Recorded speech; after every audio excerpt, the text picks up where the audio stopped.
Jesus morrendo, sangrando por nós naquela terrível cruz. Jesus que passou por um julgamento injusto, passou 33 anos aqui na terra num sofrimento tremendo.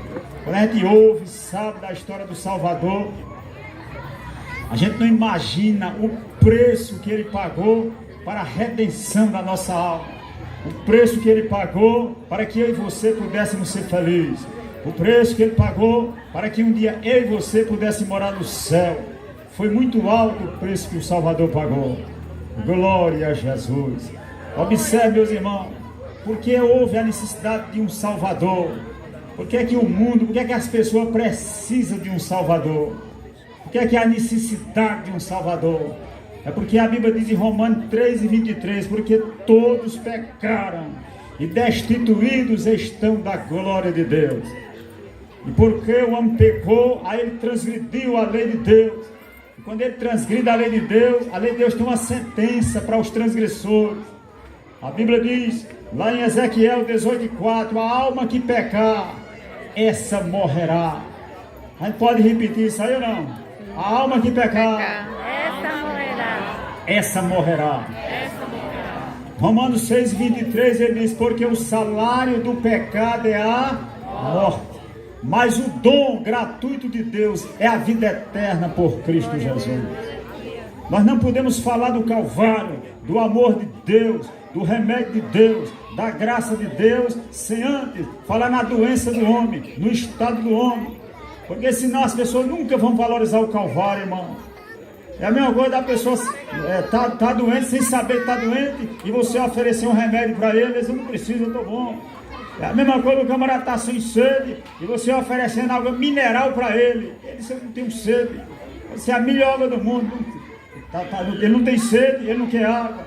Se ele não tiver com fome, não adianta oferecer comida para ele. Então, antes da gente destrinchar esse amor que veio, esse grande sacrifício do Senhor morrendo para nos salvar, esse amor de Deus, é importante, irmão, a gente ver o nosso real estado diante do Senhor. Então observe, a alma que pecar, essa morrerá. Nossos pais lá no Jardim do Éden foram criados perfeitos. Deus colocou aquele casal no Jardim do Éden perfeito. Eles saíram das mãos de Deus e tudo que sai da mão de Deus é perfeito. Quando Deus criou o mundo, ele disse assim, e viu Deus que era muito bom, tudo era bom. Imagina o paraíso, era o céu na terra. Ali Deus descia, conversava com Adão, Adão conversava com Deus. Não havia barreira entre o homem e Deus. Não existia pecado. Então, pelo fato de não existir pecado, não tinha doença. Lá no paraíso não tinha hospital. Lá no paraíso não tinha crime, não tinha delegacia, não tinha polícia, porque não precisava.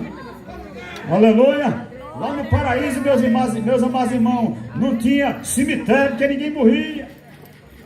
Veja que coisa, era o céu na terra. Mas um dia, Satanás, que é inimigo de Deus e dos homens, ele tentou Adão, tentou Eva, e fez ela transgredir o mandamento do Senhor. E Eva tentou Adão, e Adão caiu. E o resultado, a Bíblia diz, por um homem entrou o pecado do mundo, e pelo pecado entrou a morte. Veja, a porta de entrada da morte foi o pecado. Em outras palavras, se não houvesse pecado, não haveria morte. Se não houvesse pecado, não haveria sofrimento. Presta atenção, todo sofrimento que há no mundo, que já houve, e que está havendo, e que vai haver, só tem um causador. Só tem uma causa, é o pecado. Sabe por que é que existe inferno, não? Qual é a causa do inferno? Por que existe inferno? Por causa do pecado. Se não existisse inferno, não existisse pecado, não existiria inferno. Meus irmãos, então veja como o pecado é terrível, ele é a causa de toda dor, de toda lágrima, de todo sofrimento que há no mundo. Só tem um causador, que é o pecado. Mas e por isso que a Bíblia diz, a nossa situação é difícil, como nós violamos, quebramos a lei do Senhor, e o salário do pecado é a morte. Observe, irmão, quando a Bíblia fala em morte, ela fala em 3 tipos de morte: a morte espiritual, a morte física e a morte eterna. Quando fala em morte, na mente da gente só vê a morte do caixão, mas esse é apenas um tipo de morte. Na hora que Adão e Eva transgrediram, naquele momento, espiritualmente, eles se separaram da vida. Se separado daquele que disse, eu sou o caminho, a verdade e a vida. E o homem, separado de Deus, fisicamente Adão continuou vivo, mas espiritualmente a sua lâmpada apagou. Espiritualmente ele separou do bem, da bondade eterna. Aleluia. Quando Adão completou 930 anos, fisicamente ele morreu. Experimentou o segundo tipo de morte que o pecado causa. Mas o terceiro tipo de morte é o pior. Está lá em Apocalipse, no capítulo 20. No dia do juízo, quando Jesus vier para julgar os vivos e os mortos, a Bíblia diz que todo aquele, veja bem como é sério, presta atenção, meu amigo, isso aqui. Todo aquele que seu nome não for achado escrito no livro da vida, será lançado no lago de fogo, com Satanás, a besta e o falso profeta. Essa é a morte eterna, é a separação eterna de Deus. Então quando a Bíblia diz, a alma que pecar essa morrerá, é morte espiritual, morte física e morte eterna. Quando eu digo isso, é para a pessoa estremecer, meu Deus, eu sou um pecador. E quando a pessoa diz assim, eu sou pecador, aí eu vou experimentar morte espiritual, morte física e morte eterna. Então veja, a situação do homem era terrível, irmão. A situação do homem não tinha jeito. E a Bíblia diz todo, não escapou ninguém, todos pecaram, todos morreram espiritualmente, morrem fisicamente, estão sujeitos à morte eterna ou à condenação eterna. E agora, o que fazer? Esse Deus que é santo e que é justo, de acordo com a sua santa lei, ele precisa punir esse homem, porque Deus é justo, é o justo juiz. Ele criou a lei e ele é o juiz. Como ele é justo, então ele tem que manter a sua lei, ele tem que cumprir. Glória a Jesus. Mas Deus também é misericordioso. Louvado seja Deus. Então, por causa da sua misericórdia, por causa da sua graça, aí ele criou um meio, uma maneira do pecador escapar da morte espiritual e da morte eterna. Louvado seja Deus. Glória ao nome de Jesus. Como? Enviando o seu único Filho Jesus Cristo. Glória a Deus. E no centro, veja bem, Jesus quando nasceu pelo poder do Espírito Santo, no ventre da bendita Virgem Maria. Jesus nasceu sem pecado, louvado seja Deus. A Virgem Maria não teve contato nenhum com José para ele nascer. Ele foi gerado pelo poder do Espírito Santo no ventre da bendita Virgem Maria. Glória a Deus. Aleluia. Glória a Jesus. E quando ele estava no ventre da Virgem, aí o anjo do Senhor falou com José. Ele disse, José, não temas receber Maria como tua esposa, porque o que nela está gerado é do Espírito Santo, e ela dará à luz um filho, e você vai colocar o nome dele de Jesus, porque ele salvará o seu povo dos seus pecados. Aleluia. O nome Jesus significa Salvador. No nome dele já estava a profecia da missão dele, ou seja, o nome dele será Salvador, porque ele salvará o seu povo dos seus pecados. Eita glória. Isaías já tinha profetizado, irmão. Se o menino nos nasceu, um filho se nos deu, e o seu nome será maravilhoso conselheiro, Deus forte, Pai da eternidade e príncipe da paz. Isaías já tinha dito que a virgem ia conceber, ia dar à luz um filho, e o seu nome era Emanuel, que traduzido é Deus conosco. Que Jesus maravilhoso esse nome. Ele veio a este mundo com propósito.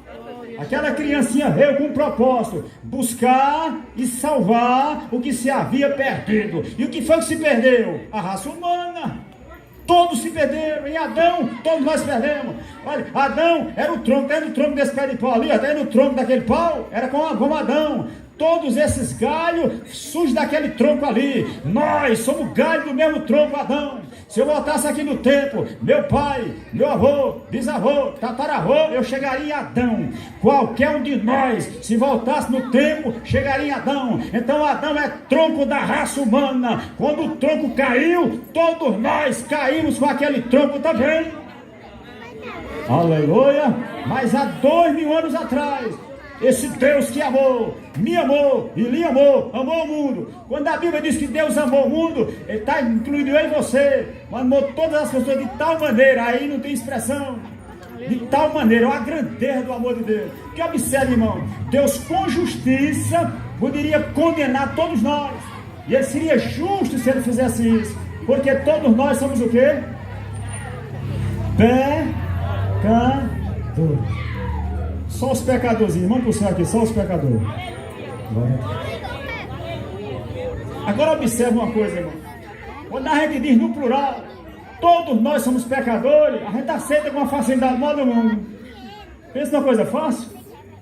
Se você no plural, nós somos pecadores, é verdade. Nós somos pecadores. Mas só mexe aqui, mas não mexe aqui. Só mexe na cabeça, mas não mexe no coração. Você concorda intelectualmente que é pecador, mas no coração você não sente que é pecador. E essa é a razão porque as pessoas não sabem seu real estado e não buscam Jesus como seu Salvador. Eles sabem que são pecadores, e daí? Não mexe. As pessoas nunca se viram, não viu o seu real estado diante de Deus. Veja bem, irmão, uma coisa é séria. Por que, irmão, as pessoas não se veem? Porque as pessoas têm um falso conceito a respeito de si mesmo. O caldo daqui é meio grosso, vai mexer aí. As pessoas têm um falso conceito a respeito de si mesmo. Você vai conversar com as pessoas, irmão, eu sou uma pessoa boa. Nunca matei, nunca roubei, compro e pago, vivo o meu serviço para minha casa. Eu não quero mal do vizinho da direita e pro da esquerda. Amizade aqui com todo mundo. Eu sou uma pessoa boa, eu tenho um coração bom. No dia que eu morrer, se eu não passar por a porta do céu, pelo menos uma janelinha, eu acho que tem uma vaga para mim lá. Isso é um falso conceito, está errado, irmão. Um conceito errado que a pessoa tem de si mesmo. Por que a pessoa pensa assim, irmão Abraão? É porque ela nunca se olhou no espelho. Imagina uma pessoa aí bem feia mesmo, bem feia, como eu mesmo. E nunca se tivesse me olhado no espelho. Aí todo mundo passasse, mas que cabinha feia. Eu disse, como? Eu feio? Quer dizer, se a pessoa nunca se olhou no espelho, ele não sabe como ele é. Assim é a palavra de Deus. Essa palavra é um espelho, que ela mostra quem nós somos aos olhos de Deus. Glória a Deus. Eu só pude me ver quando eu fui para o espelho da palavra. Lá no Antigo Testamento, irmão, quando a pessoa ia entrando, quando o sacerdote ia entrando para oferecer o sacrifício, tinha uma pia lá que era feita de espelho. Quando ele olhava para aquela pia, refletia a imagem dele e ele tinha que se lavar. A imagem era refletida e ele se lavava ali. É um símbolo dessa palavra, que ela reflete quem nós somos, como nós estamos. Um dia Jesus chegou e foi lavar os pés de Pedro. Pedro disse, o senhor vai lavar meus pés? Nunca! Aí tirou os pés do meio. Ele disse, se eu não te lavar, tu não tens parte comigo. Observe, o que o espelho faz é mostrar o meu estado. O que o espelho faz é mostrar que meu cabelo está assanhado. Mas ele não sai por aí com um preto penteando meu cabelo. Ele só mostra. Agora essa palavra aqui, ela é tão poderosa, irmão, que ela é espelho e é água. Ela mostra o meu estado. E se eu crer nela, ela me purifica, ela me lava, ela me limpa. Que palavra gloriosa é a palavra. Aleluia. Estamos na doença, a gente vai chegar lá. Então eu tenho que ver primeiro meu estado para eu desejar o remédio. Eu tenho que saber quem eu sou diante de Deus. Porque, irmão, veja bem, se Jesus estivesse aqui hoje em pessoa, ele descesse para julgar hoje fosse o juiz final. Eita. Digamos que hoje fosse o juiz final, Jesus desceu e está aqui no trono e vai julgar a gente tudo dia aqui. Que nota ele nos daria? A Bíblia diz que ele é provado pelo fogo. Que fogo? O fogo é aqueles olhos dele, que é como chama de fogo. Ele penetra da gente, os olhos de Jesus Cristo. Observe, a gente olha para a pessoa, vê só o exterior, mas ele vê o interior, ele vê o coração, ele vê a intenção da pessoa. E se Jesus for julgar nós nessa noite, que nota de 0 a 10, que nota ele daria para nós? Porque observe, se você perguntou, irmão Abraão, que nota o senhor dá para mim hoje? Não quer que eu dê a nota, não? Quer que eu dê a nota? Vou dar 10, 10, 10, 10, 10, 10, 10, 10. Eu dou 10 para todo mundo. Agora a pergunta é, essa notinha que eu estou dando, vai valer para quê no dia do juízo? Para nada. Então o que importa é a nota dele. Qual é a nota dele para mim? Glória a Jesus. Aí essa é importante. Aí para eu saber qual é a nota dele, aí eu tenho que me olhar no espelho da palavra. É sério, irmão. Então quando eu olho no espelho, aí eu vejo como está a minha situação diante de Jesus. Aí vou fazer uma pergunta básica aqui para os irmãos, que o irmão já sabe o que eu vou perguntar. E que espelho é esse, meu irmão, que Jesus mostra a gente? A lei. Ele tem uma lei perfeita para nós. Quando Deus nos deu a lei, irmão, foi para que a gente vivesse bem com Ele, vivesse bem com o nosso próximo, vivesse bem com a gente mesmo. Só que o ser humano nunca obedeceu a lei de Deus. Nunca obedeceu. Talvez na letra a gente pensa que obedece, mas quando é para o espírito da lei, a gente corrompe, a gente não obedece. Quer ver? Vou perguntar aqui. Só desse lado aqui para cá, só daqui para cá, olha. Quem já matou alguém? Mãozinha pro céu aqui. Só os que mataram gente aqui, ó.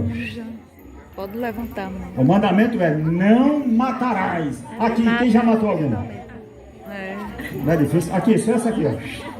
Só os assassinos aqui. Tem algum aqui? Tem. Não tem. Vamos pegar aqui essa faixa etária aqui. Daqui, só os assassinos. Mão pro céu aqui. Só os que já mataram gente. Um ali retou a mão. Tem mais alguém que matou alguém?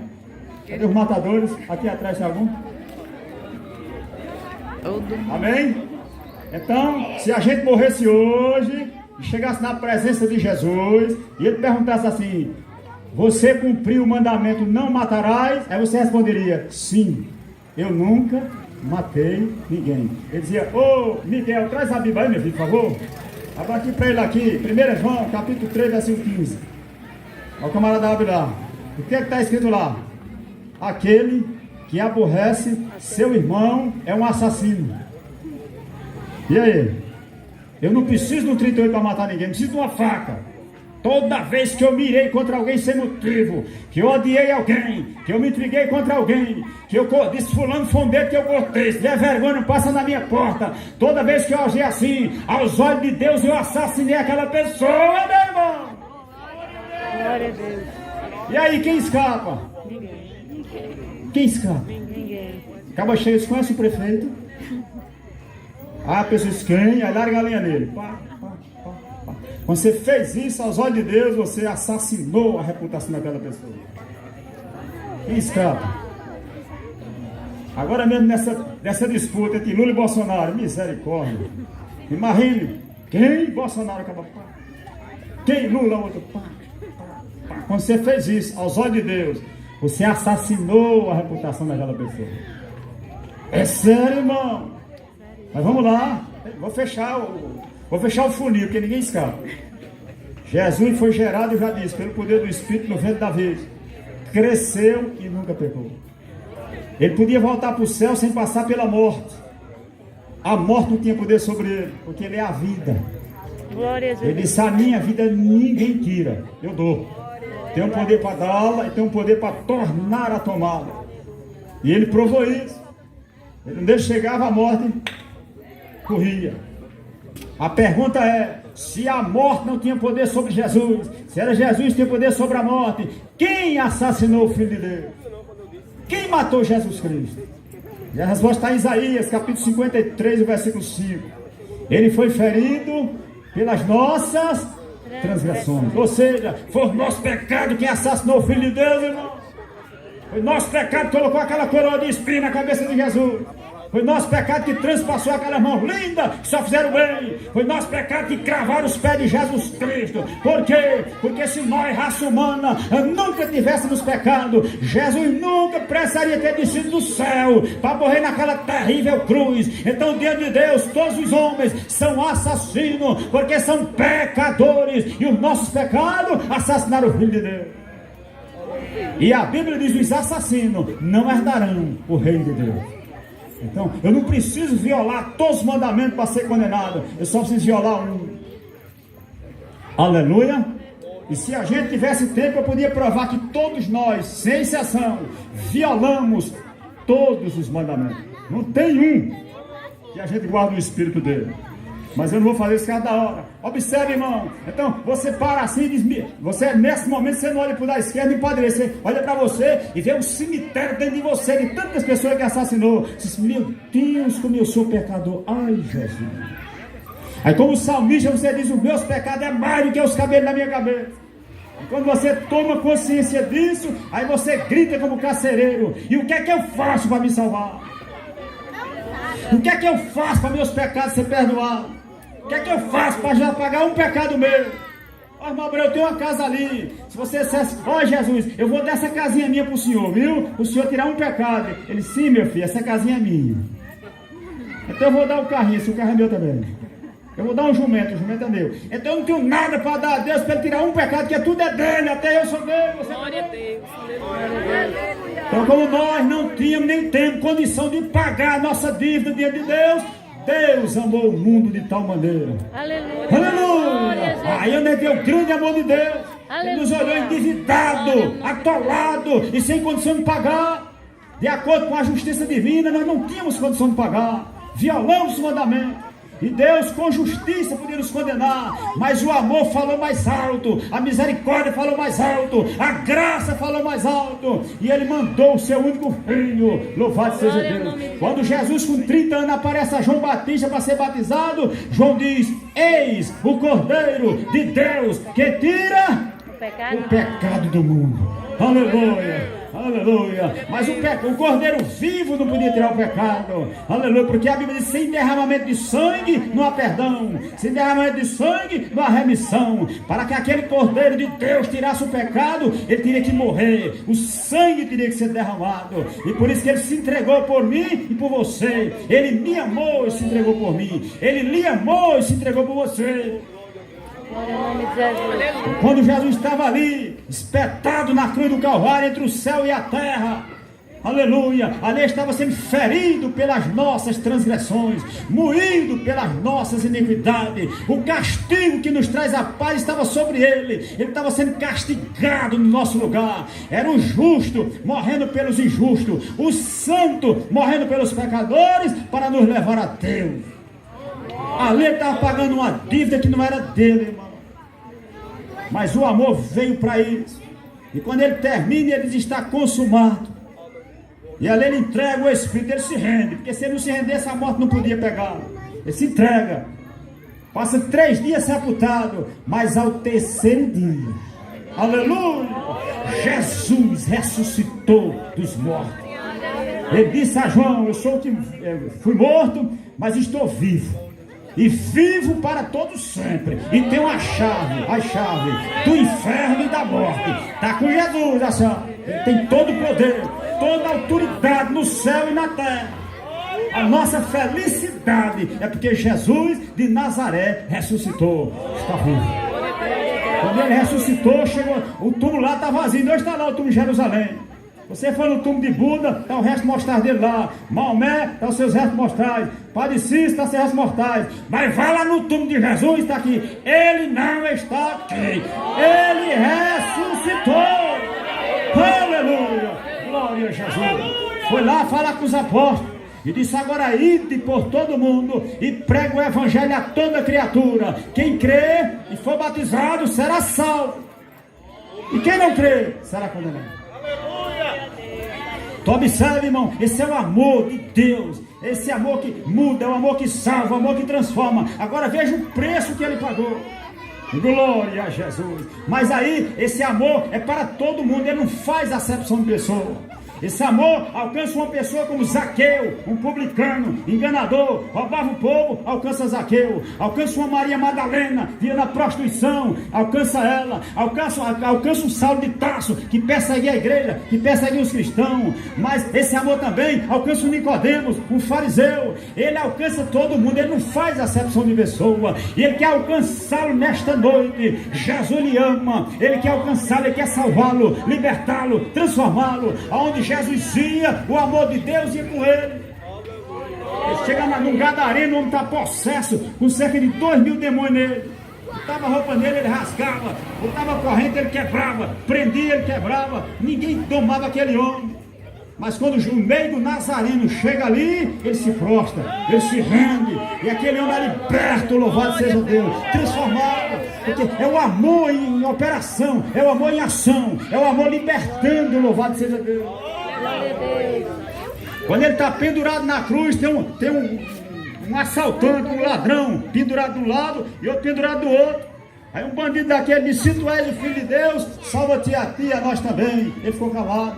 E Jesus não responde a escárnio. Aí o outro ladrão repreendeu o outro: sei, rapaz, tu não teme a Deus nem na hora da morte. Nós estamos aqui porque o nosso feito merece, mas esse justo, o que foi que ele fez? Aí olhou para Jesus e disse: Senhor, lembre-se de mim quando o Senhor entrar no seu reino. Aí o amor foi todinho para aquele rapaz. O amor de Deus alcançou ele na última hora. Na última hora.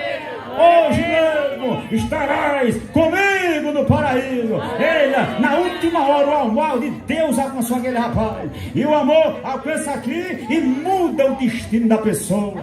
Que lá em Apocalipse, irmão, está vendo aqui Apocalipse, no capítulo Apocalipse. Está vendo aqui os mártires na glória. Veja, irmão, a mudança no final. No final, visão dos mártires na glória.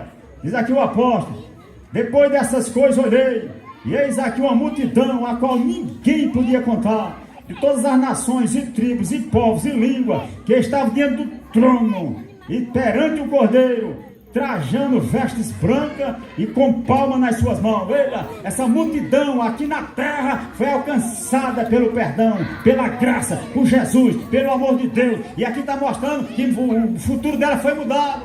Ao invés de condenação eterna, estava diante do trono de Deus com salvação eterna.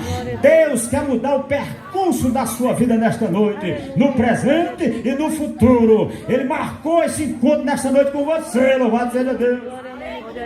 Quantas pessoas estão sem dormir, tomando comprimido, com depressão? O que é isso? É falta de Jesus Cristo no seu coração. Ele vai entrar e ele vai lhe dar sono nesta noite. Você vai dormir como uma criança, louvado seja Deus. Ele entra, problema no lar. Camarada assim: Abraão, eu bebo e pelejo e não consigo deixar de beber. Aceite Jesus como seu salvador, que ele liberta da cachaça. O outro disse: irmão, eu tenho a minha mulher e tenho outra, eu não sei o que é que faça. Sabe, não, aceite Jesus, que ele liberta da prostituição, do adultério. Você fica só com açúcar. Não interessa, irmão, qual é o pecado, a algema que você está preso. Se é ódio, se é mágoa, se é ira, rancor, ressentimento, ciúme, inveja, não interessa. Ele veio buscar e salvar os perdidos. Ele veio libertar os cativos. Ele é o libertador. E ele marcou esse encontro com você nessa noite. Glória ao nome de Jesus. Um rapaz lá em Vitória disse a mim: irmão Abraão, eu estou preso nas drogas há 17 anos no crack. Já pelejei, não consigo. Eu digo: meu irmão, aceite Jesus hoje, que ele vai libertar hoje. Quero. Ele dobrou o joelho. Naquela noite, Jesus libertou ele. Irmão Samuel, hoje ele é um instrumento de bênção lá em Vitória Santa Catarina. Glória a Jesus. Então não tem caso perdido para Jesus. Você olha assim: esse aqui não tem mais jeito não. Não tem para você. A sociedade repudia, mas Jesus não. Nós temos um trabalho lindo lá no presídio, aqui no prédio aqui de Salgueiro. Muitas pessoas ali têm sido libertas, transformadas, convertidas. E quando sai de lá, está dando frutos para Deus. O que é isso? É o amor de Deus alcançando essas pessoas. Não interessa o poço, a profundidade que você entrou. Aquela mão do Onipotente é poderosa para ir lá embaixo, pegar você e levantar. Você vai se assentar com ele nas regiões celestiais. Eita, que Jesus maravilhoso! Hoje é noite que ele quer se encontrar com você, meu jovem, rapaz, moça. Às vezes você tem medo até de casar. Você vê tanto lado desmantelado, você tem medo de se casar. Mas ele está sendo Jesus e namore com um rapaz verdadeiramente crente. Aí o seu lar será um pedaço do céu na terra. Louvado seja Deus. Então, irmão, a solução é o Evangelho. A solução é Jesus. Não tem outra solução. As pessoas me chamam para dar conselho para os casais lá em Vitória, Santa Catarina. Eu só tenho uma pílula para eles, só é um comprimido. O marido pensa que eu vou chegar lá, eu vou dar aconselhamento: olha, faça assim e faça assado. Resolve não. A solução, sabe quem é? Jesus Cristo. Deixa ele entrar no coração do homem e da mulher, e o problema resolve. Não adianta, irmão. Camarada não quer Jesus, não quero Jesus não. Agora eu quero um lar de paz. Nunca vai ter paz no seu lar se Jesus, que é o príncipe da paz, não entra lá, irmão. Porque se Jesus não entrar, o cão entra. E quando o cão entra, ele entra para roubar, matar e destruir. Só quem traz paz é Jesus de Nazaré. Aleluia. Que Deus nosso Senhor nesta noite fale profundamente ao seu coração. Que esse amor lhe alcance nesta noite. Agora observe, o que é que eu tenho que fazer, irmão Abraão? Ele diz para que todo aquele que nele crê. Ele só quer isso de você, que você crê. Receba ele nessa noite como seu único, veja, único e suficiente Salvador. Ele vai entrar. Onde é que ele vai entrar? No coração. Aleluia. Glória a Deus. Não fica, ó irmão, Jesus do lado de fora não resolve, não. Ele só resolve se ele entrar. Glória a Deus. Glória. Eu carreguei ele do lado de fora há muito tempo, numa cruz. Resolve nada. No dia que ele entrou, ele transformou. Glória a Deus. Ele tem que estar atento, tá, pessoal? Você não consegue. Pelejar para deixar de chamar nome, não tinha jeito. Não precisava nem levar uma topada. Era tanto palavrão no mundo. Mas quando Jesus entrou, o palavrão saiu. Ele é luz. Quando a luz entra, as trevas saem. Amém, meus amados? Então, nesta noite, meu amigo e minha amiga que está aqui nessa noite, Jesus de Nazaré lhe ama. Já morreu por você, já provou que lhe ama. Não precisa mais nem provar. Agora é você que vai provar que ama Ele. Como? Recebendo Ele como seu Senhor e seu Salvador. Ele diz: "Eis que estou à porta e bato. Se alguém ouvir minha voz e abrir a porta, eu vou entrar." Observe, o céu é a casa de Jesus. Ele foi para lá, para a casa dele. Se eu vou preparar lugar, e quando eu preparar, eu vou vir e pegar vocês e vou levar para lá. Ele foi preparar lugar. Agora observe, se eu aqui na terra negar hospedagem para Jesus, meu filho, Abraão, vem cá, deixa eu entrar aí, meu filho, na sua casa. Deixa eu entrar aí na sua casa. Aqui não, Jesus, agora não.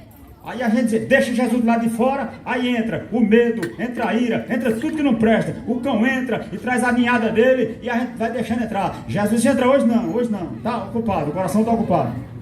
Aí quando o camarada chega lá, o céu vai estar fechado também. Por quê? Porque eu não deixei o dono do céu entrar aqui. Deixa o dono do céu entrar no seu coração nessa noite, para quando você morrer, a porta do céu está aberta para você. Aleluia. Amém, meus amados. Amém. Que Deus nosso Senhor continue nos abençoando. Em nome de Jesus. Glória a Deus. Longe do Senhor andava no caminho de horror.